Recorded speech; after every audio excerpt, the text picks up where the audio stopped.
24장부터 26장까지는 그 중에서도 다윗이 복수를 할 것인가 말 것인가 하는 이제 내용을 주제로 하고 있습니다. 나발이라는 부자가 등장하는데 이 사람이 다윗의 그 선대에도 불구하고 다윗이 음식을 구하는데 거부합니다. 완전히 무시를 해서 다윗이 분노하고 군대를 이끌고 나발을 죽이려고 하는 이 얘기입니다. 오늘 본문이 사무엘상 25장 1절부터 22절까지인데 오늘은 이제 분노에 대해서 함께 생각해 보려고 하는데 우리는 분노가 일어나면 어떻게 할 것인가 하는 것을 다윗 얘기를 통해서 살펴보려고 합니다. 1절 말씀 보시겠습니다. 지금까지 계속해서 쫓고 쫓기는 추격전이 이제 지속이 되고 있습니다. 다윗이 쫓기는 기간이 어느 정도였는가 하면 무려 10년입니다. 사무엘의 죽음이 이제 이 광야 생활 시간대에 일어나는데 온 이스라엘 무리가 슬퍼했다 이렇게 말씀하고 있습니다. 이 상황에서 다윗은 어떤 결정을 내리는가 하면 바란 광야로 갔다 그럽니다. 왜 이렇게 먼 거리까지 내려갔을까? 더 두려웠던 것 같습니다. 사무엘이 죽은 후에 사울이 더 무섭고 그 사울의 손에서 더 멀리 벗어나야지 하는 마음이 있었지 않을까 생각합니다.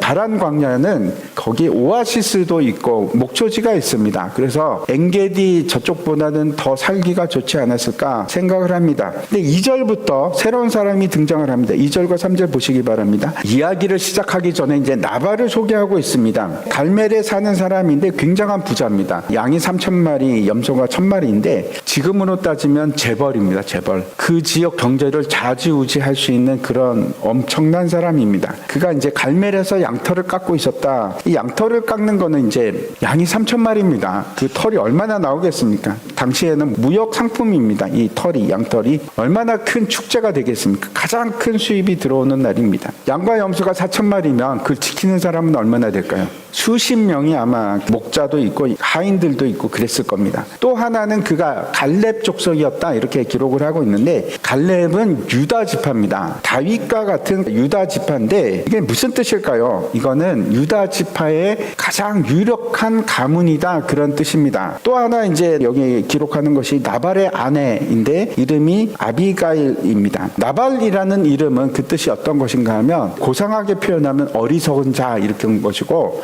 그냥 편하게 얘기하면 바보입니다. 바보. 근데 이게 바보라는 것이 지능이 낮아서 바보라는 뜻이 아닙니다. 도덕적으로 영적으로 무지하다, 감각이 없다. 자기 마음대로 사는 자다, 어리석다 하는 뜻입니다. 시편 14편에 보면 이런 말씀이 있죠. 어리석은 자는 그 마음에 하나님이 없다 하는도다. 그때 어리석은 자, 이게 나발입니다. 똑같은 단어입니다. 다시 말씀드리면 이 나발이라는 사람은 하나님의 주권을 인정하지도 않고 오직 자신의 힘과 능력으로 재물을 의지해서 이 땅에 한번 잘 살아보리라 하는 사람입니다. 그런데 그와 대조적으로 그 아내 이름이 아비가일인데 이거는 내 아버지는 기쁨이다 또는 아버지가 기뻐하시는 딸 그런 뜻이거든요. 그 아버지가 누굴까요? 하나님입니다. 총명하고 용모가 아름답다 이렇게 기록하고 있습니다. 아무튼 다윗이 소식을 듣습니다. 나발이 지금 양털 깎는 행사를 한다 하는 소식을 듣고 사람들을 보냅니다. 여기 보니까 소년 10명을 보냈다. 젊은 사람들 10명을 보낸 겁니다. 그리고 어떤 임무를 주는가 하면 너희는 나발을 찾아가서 잘 문안해라. 평안하십니까? 이렇게 인사를 하고 당신이 지금 양털을 깎는다는 소식을 들었습니다. 당신 목자들이 우리와 함께 있을 동안 우리가 잘 선대했고 지켜주고 그동안에 양 한 마리도 잃지 않았습니다. 그러니까 오늘 좋은 날이니까 우리에게도 좀 뭘 주십시오. 은혜를 베풀어서 당신의 종들 우리들에게도 뭘 주고 당신의 아들 다윗에게도 뭘 좀 주십시오. 이렇게 하라. 다윗이 지시를 한 겁니다. 다윗이 자신을 이제 낮추어서 당신의 아들 이렇게 표현을 했는데 이거는 이제 나발을 높이겠다는 존경한다는 의미입니다. 예를 갖춘 말인데 이렇게 잘 얘기를 했는데 나발이 어떻게 반응을 보이는가 10절과 11절 보시기 바랍니다. 일단 첫 번째 반응이 뭐냐면 다윗이 누구냐? 몰라서 그랬을까요? 왜 다윗을 모르겠습니까? 다윗이 골리앗을 죽이고 사람들이 사울은 천천히요 다윗은 만만이라 이렇게 칭송을 했던 사람인데 모르겠습니까? 당연히 알 겁니다. 그런데 누구야? 이렇게 이제 모른 체 하고 두 번째는 더 기가 찹니다. 요즘 주인에게서 억지로 떠나는 사람들이 많다. 다윗도 야 배신자 아니냐? 사울 버린 배신자야. 이런 얘기를 얘기를 하는 겁니다. 그러면서 내가 알지도 못하는 근본도 없는 놈들에게 내가 뭘 주냐? 나는 그런 악한 자들에게는 아무것도 줄 수 없다. 이렇게 얘기를 하는 겁니다. 완전히 무시하죠. 심지어는 배신자라고 얘기를 합니다. 그래서 이 부하들이 빈손으로 다윗에게 돌아가서 그 얘기를 합니다. 다윗이 어떤 반응을 보이겠습니까? 보시기 바랍니다. 13절입니다. 다윗이 그 소식을 듣자마자 완전히 분노합니다. 야, 빨리 칼차. 나도 칼찰 거야. 그리고 200명은 남겨두고 400명을 데리고 지금 가자. 바로 출발이다. 나발 두고 보자. 이러고 이제 올라가는 겁니다. 이 다윗의 분노에 대해서 여러분은 어떻게 생각하십니까? 여러분 같으시면 이 상황에서 어떻게 행동하시겠습니까? 아니 지금껏 은혜를 그렇게 베풀어 줬는데 이거를 나에게 이렇게 대한다고? 분노하는 것이 항상 잘못된 것은 아닙니다. 그렇죠? 불의에 대해서 잘못된 일에 대해서 분노하는 것은 굉장히 정당합니다. 성경에 보면 하나님은 분노하시는 일이 굉장히 많이 나오거든요. 예수님도 그렇고 올바른 분노가 있고 잘못된 분노가 있습니다. 에베소서 4장 말씀 한번 보시기 바랍니다. 분을 내어도 죄를 짓지 말며 해가 지도록 분을 품지 말고, 이 말씀 잘 보십시오. 분을 내는 거하고 죄를 짓는 거하고 분리를 시키고 있습니다. 죄를 짓지 않고도 화를 낼 수 있음을 이제 가능성을 보여주는 거죠. 이기적이고 자기중심적이고 또 통제되지 않는 분노, 그건 나쁜 겁니다. 죄가 됩니다. 하지만 그렇지 않고 분노 자체가 죄라고 할 수는 없습니다. 그래서 우리는 분노를 막 마음껏 내도 되는가? 아니요. 그거는 그 이후의 문제와 함께 우리가 생각해 봐야 됩니다. 잠언 25장 말씀 보시기 바랍니다. 자기의 마음을 제어하지 아니하는 자는 성읍이 무너지고 성벽이 없는 것과 같으니라. 미련한 자는 당장 분노를 나타내거니와 슬기로운 자는 수욕을 참느니라. 참는 게 맞습니다. 다윗이 분노하는 건 정당할 수 있습니다. 하지만 정당하다고 의로운 분노인가? 그건 아닙니다. 지난 시간에 이제 말씀드렸듯이 우리는 재판장이 아니지 않습니까? 하나님이 우리의 재판장이시고 결국 하나님께서 심판하시고 죄에 대해서 반드시 벌을 행하십니다. 우리가 하는 것이 아닙니다. 아무튼 다윗은 이제 복수하려고 마음을 먹었습니다. 그래서 칼을 차고 나섰는데 시간이 좀 걸리지 않습니까? 그 소식이 누구에게 전해졌는가 하면 나발의 아내 아비가일입니다. 나발의 하인 중에 하나가 찾아와서 아비가일에게 그러는 겁니다. 다윗이 우리 주인에게 문안하러 왔었습니다. 우리가 바란 광야에 있을 때 다윗이 우리를 지켜주고 양을 한 마리도 잃지 않았습니다. 그런데 이게 도대체 무슨 일입니까? 나발이 아무것도 주지도 않았습니다. 그래서 다윗이 우리 주인과 온 집을 해하기로 결정을 했답니다. 이제 결단을 하셔야 될 것 같습니다. 지금 사태가 심각합니다. 나발은 상태가 나빠서 그 하인들이 보기에도 말할 대상이 안 됩니다. 불량한 사람이라 이렇게 이제 얘기하는데 이거는 원어 그대로 하면 벨리알이라는 단어를 씁니다. 신약에 보면 벨리알은 어떤 사람이 파괴자, 적그리스도 그렇게 표현하는데 여기서 그 벨리알이라는 단어를 씁니다. 그 정도로 심각합니다. 아비가일이 이제 결단을 하죠. 떡덩이 200개, 포도주, 요리한 양 5마리, 건포도 또 무화과 200뭉치 이렇게 바리바리 싸가지고 낙에다 싣고 이제 먼저 보냅니다. 하인들을 먼저 보내고 자기는 남편에게 얘기하지도 않고 이제 같이 떠납니다. 그렇게 해서 이제 내려가다가 바란에서 올라오는 다윗과 그 사람들을 만납니다. 지금 다윗은 어떤 마음인지 21절과 22절에 기록이 되어 있는데, 아니 내가 그렇게 잘해줬는데 그가 나에게 악으로 선을 갚는구나. 내가 나발에게 속한 남자는 한 명도 안 남기고 내일 아침까지 다 죽일 거야. 이렇게 굳게 마음을 먹고 이제 가고 있는데 그 상황에서 아비가일과 마주치게 됩니다. 이제 앞에서 말씀드렸듯이 다윗이 자기를 죽이려고 했던 사울은 잘 참지 않았습니까? 왕으로 대접을 하고 그렇게 참았는데 나발은 바로 복수를 하려고 합니다. 도대체 왜 그럴까요? 왜 왔다 갔다 하나? 혹시 다윗이 어떤 트라우마가 있나? 이제 사울과 나발을 한번 생각해 보시기 바랍니다. 비교해 보시면 사울은 자기를 죽이려고 하지만 계속 왕이라고 인정을 해줍니다. 너는 왕이야. 결국 네가 왕이 될 거야. 이렇게 얘기를 합니다. 그런데 나발을 보십시오. 완전히 무시합니다. 앞에서 사무엘이 다윗에게 기름 부을 때를 한번 생각해 보시기 바랍니다. 다윗에게 어떤 트라우마가 있는가? 생각해 보십시오. 사무엘이 너희 집의 아들들 좀 데리고 와라 그랬는데 이새가 다윗은 안 데리고 옵니다. 완전히 투명 인간 취급을 합니다. 그 형들도 마찬가지 똑같이 그러지 않았습니까? 그래서 다윗은 어릴 때부터 계속 무시를 당하고 살았나?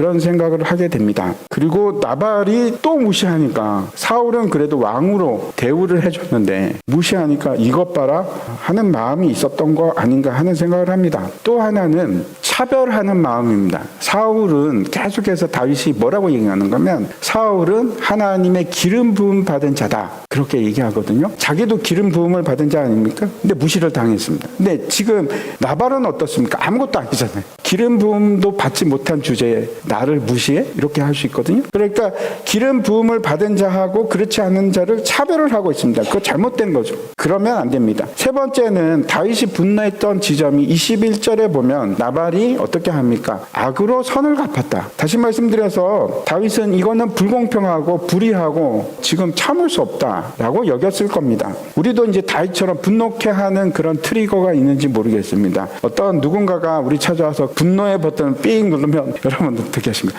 바로 폭발하십니까? 사람들이 이제 어떤 사람은 인정을 받지 못할 때 폭발합니다. 때로는 좌절할 때, 두려울 때 폭발하는 분도 계시고요. 무시를 당할 때 폭발하는 사람도 있습니다. 또는 이거는 불공정하다, 불의하다고 느낄 때 갑자기 확 이렇게 치밀어 오르는 분들도 계실 겁니다.